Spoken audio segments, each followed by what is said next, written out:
What was your take on it? I mean, when you read the Same script? reaction. Yeah. Yeah. I thought it was quite an entertaining script. It was, like a whodunit kind of thing in a way. Right. Who's the wolf? Yeah, who's the big bad wolf? Yeah. And I thought it would be fun to work with Catherine, who seems to just have a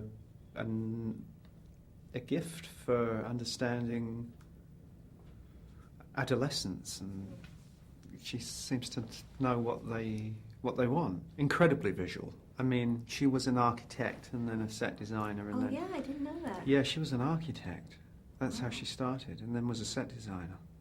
So the look of the movie, it was, literally on her wall long before we even got near a camera. Right. The whole look of this. She had that iconic image of Amanda on the poster was already on the wall. Yeah. Well, there's something about red on snow.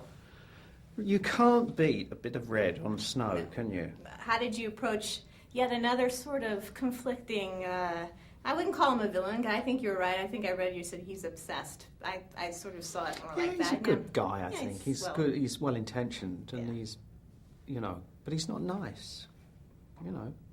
Good and nice they're different. How did I approach? Well, it was all really there. It was really there on the page. I mean, it wasn't a huge stretch for me. Right. It was a bit of Dracula light. You get to hunt this time rather than bit of Van being Helsing. Yeah. I saw Van Helsing. Bit of Witchfinder General. You know what I mean? It's sort of like a little nod to Vincent Price. Yeah. You just get out there and go for it. Is it more fun to be bad?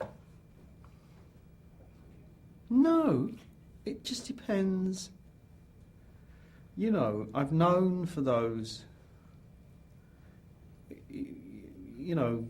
I guess people remember those roles.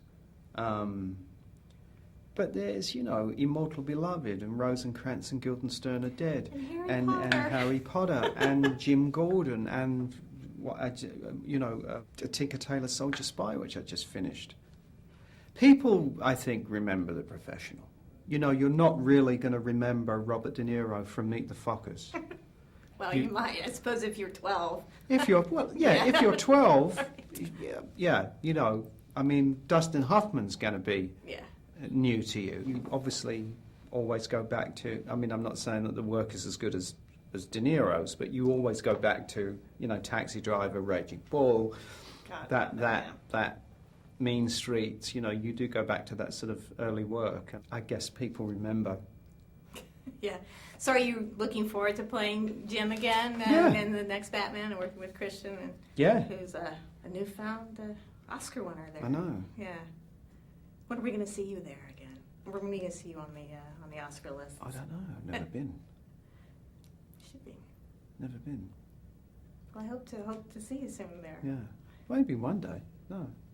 Never been nominated. I've done a couple of things where people have said, this, it could go the way, I got as far as the Screen Actors Guild nom. A Batman? The next one? I think it's April or May. Yeah. Yeah, all the way through to, I think, like November. Any tidbits, or is it everything still sort of all... Everything. I could tell you this. It's all sort of top secret. It's a great story.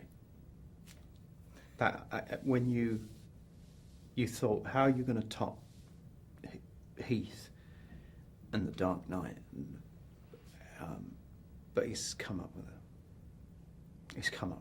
cracker, I think, and he's an amazing just writer. It's got the scope of it. Yeah. And he sort of brings it back, connects it to the beginning, to the Batman Begins, and the Days Appointed.